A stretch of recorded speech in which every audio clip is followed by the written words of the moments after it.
Christian é do Cruzeiro. As conversas com o Cruzeiro já vem há alguns anos. Acho que feliz por conseguir concretizar agora.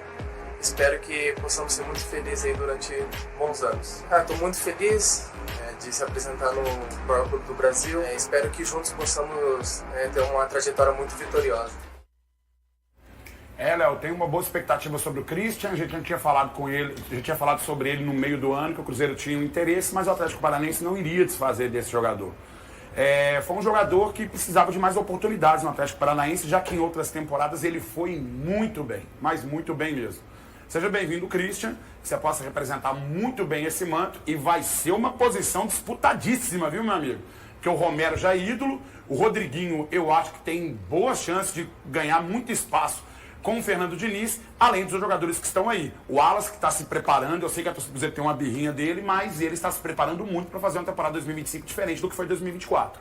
E o Gão, que vai ver agora a emocionante despedida de Dudu, do Palmeiras. Tá vindo mesmo, Dudu? Será? Vou falar para vocês, torcedores, né? Eu acho que chegou um momento que eu esperava que poderia ser mais prolongado possível, mas infelizmente chegou esse momento de eu me despedir de vocês, torcedores palmeirenses. Pode ter certeza que está sendo um dia muito triste para mim, eu tendo que dar essa mensagem, essa palavra para vocês, mas eu não poderia deixar de agradecer vocês por tudo que vocês fizeram por mim, pela minha família, por tudo que vocês representam para mim, que vocês, por todo respeito, por todo amor, por todo carinho que vocês deram por mim, passando para agradecer por tudo isso. No Palmeiras foi ídolo, né? Foi vencedor e tá saindo de que forma, Gão? Porta da frente? Acaba que né, Léo? Né? Naquela situação que teve no meio do ano ali, indigesta, eu diria, para os dois, né? Com a Leila, inclusive, entrando no meio, falando também que aquelas coisas que ela falou, o Alexandre Matos também falando o que falou e tal. Se você perguntar para mim assim, Gão, você concorda com a chegada do Dudu no Cruzeiro? Meu lado torcedor, raiz, aquele garoto de 84 que acompanhou as glórias de 90, as vacas magras dos anos 80 também, bem raiz, fala assim, não queria ver o Dudu não. Talvez uma possibilidade de uma renovação, buscar alguém com potencial. Vamos analisar aqui, num elenco onde você tem uma possibilidade sendo ventilado aí, um Soteldo, um Gabigol, já confirmado o Christian, um Rodriguinho, outros jogadores que estão sendo ventilados aí, cara, é uma composição de elenco, por mais que tenha umidade ali que talvez você possa colocar para refletir, mas ainda assim é um nome que se movimenta no mercado, né? Então passa muito distante daquela condição da gente concordar ou não concordar. Se fechar, ele vai vir de qualquer jeito. Não tem o que fazer nesse ponto. É torcer para que dê tudo certo, porque no Palmeiras foi uma carreira muito vitoriosa. O Dudu tá com 32 por aí. 2. É isso? A oferta, né? A proposta do Cruzeiro é de um contrato de mais 4 anos. O salário, mais ou menos, que ele ganha no Palmeiras. Isso. Tá sendo um bom negócio? Eu coloco na balança o seguinte, se ele chegasse no meio do ano, tinha um valor que o Palmeiras teria que receber e você desembolsaria uma grana a mais. Eles fizeram um acordo lá, em torno de 25 milhões de reais, era o que o Dudu tinha a receber ainda. Exato. Né? E agora ele vem pro Cruzeiro, quando a gente fala de graça, é porque você não tem uma grana a mais para você pagar. Mas é lógico que você vai ter valores que o empresário acaba recebendo, uma bonificação que o jogador acaba recebendo. Mas pro Palmeiras não vai mais esses 25 milhões. Então acho que pelo valor que é, e por aquilo que você vai movimentar de mercado, e também de sócio-torcedor, com a chegada dos jogadores que estão chegando, e também com camisas, produtos que serão vendidos, eu acho que compensa sim o investimento. Mas o meu lado Gão torcedor raiz chato, aquele lado cruzeirense insuportável, que todo cruzeirense sabe que nós temos, tá assim, será? E Léo, não sobre o Cruzeiro, mas sobre SAF de um modo geral, me surpreende o perfil de contratações. Eu achei que essa turma ia gastar muito dinheiro, salário alto, com jogadores novos, com potencial, se destacando no Brasil para revenda futura. E o que os clubes têm feito, de um modo geral, no Brasil assim como aconteceu em 2016, quando nós tivemos as luvas de TV. gastaram dinheiro muito com jogador, tipo o Robinho voltando pro Brasil e tal, e não investiram no perfil. Primeiro para pagar a conta e segundo, jovens talentos. Eu acho que as SAFs no Brasil, e não estou falando de Cruzeiro, perceba, estão caminhando por um caminho errado. Eu acho que o Fael, ele é pontual demais nesse comentário dele. E talvez esse meu lado cruzeirense esteja assim, ó, dá uma olhadinha nesses valores, como é que esses jogadores foram no ano passado, como é que Eu eles não acho o Dudu ruim não, viu, gente? Não, eu acho ele baita jogador, não tem que discutir sobre isso, né? Mas aí, eu penso em outro ponto também, Fael. Se você for olhar, por exemplo, a maioria desses elencos, eu acho que só o Palmeiras e o Flamengo são elencos que trabalham diretamente com os garotos de base e não tem medo de colocar os meninos para jogar. O Bahia está construindo para o futuro agora. Isso, o Abel então é o cara que não tem medo. O Abel chega e fala assim, ó, 17 anos, brocou tal, vai lá meu filho, joga no meio dos caras lá. E não tem medo de colocar medalhão no banco, não tem medo.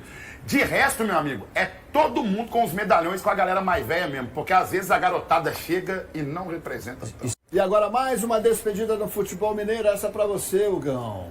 O Álvaro Barreal dizendo que vai ser sempre grato ao grande clube. Saudade já, não? Ah, Léo, o Barrial, ele teve altos e baixos, dividiu a opinião da torcida. Eu acho que em um determinado momento que a gente esperava que de repente ele fosse explodir e render de vez, eu acho que ele acabou caindo de rendimento em um determinado momento. Mas é claro que no time do Cruzeiro desse ano, eu escalaria ele como titular tranquilamente. Talvez aquele jogo contra o Vitória ou contra o Corinthians no Mineirão, eu tô mais propenso a achar que foi realmente o jogo contra o Vitória, em que ele é colocado ali naquele lado esquerdo, aonde ele atuou muito melhor, principalmente fazendo essa função de quase um meia esquerda, ali bem mesmo próximo da função de se alternar com o Marlon ali.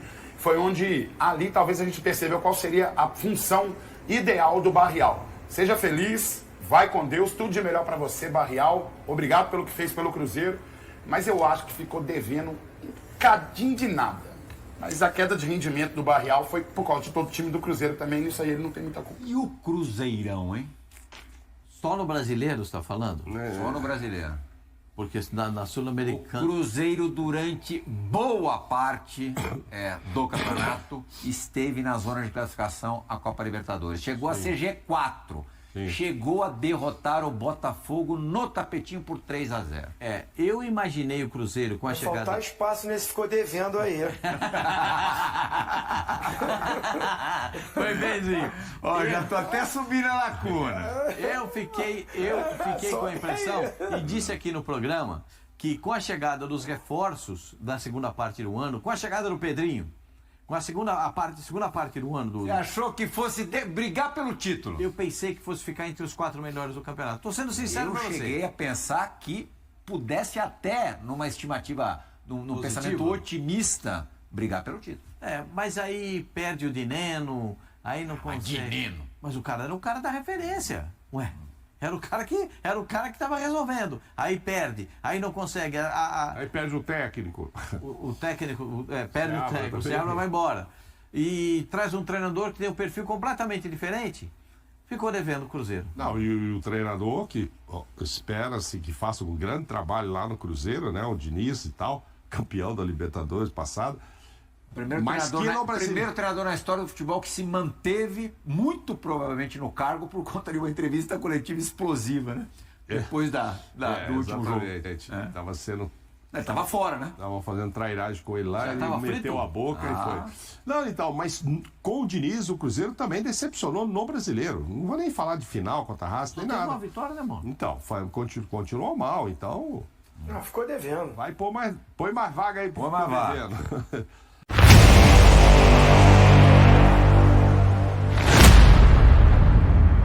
O volante Ramiro não faz mais parte do elenco do Cruzeiro. Em uma mensagem nas redes sociais, o jogador agradeceu ao clube, e em especial, a Ronaldo Fenômeno, responsável por sua contratação. No entanto, o atleta não mencionou a atual gestão do clube, que optou por não renovar seu contrato. Foram 2 anos intensos e aprendi muito. Fiz amigos para a vida toda e agradeço ao Ronaldo por ter me dado essa oportunidade, escreveu Ramiro. O jogador também desejou sucesso ao Cruzeiro, mas não citou nominalmente a diretoria atual, liderada por Pedro Lourenço. A decisão de não renovar com Ramiro gerou surpresa entre os torcedores. O volante chegou ao Cruzeiro em 2023 com status de titular, mas uma grave lesão no joelho o afastou dos gramados por um longo período. Apesar das dificuldades, o jogador deixou sua marca no clube com 3 gols e 2 assistências em 54 jogos. A saída de Ramiro marca o fim de uma era para o Cruzeiro. O jogador, com passagens por Grêmio e Corinthians, era um dos mais experientes do elenco.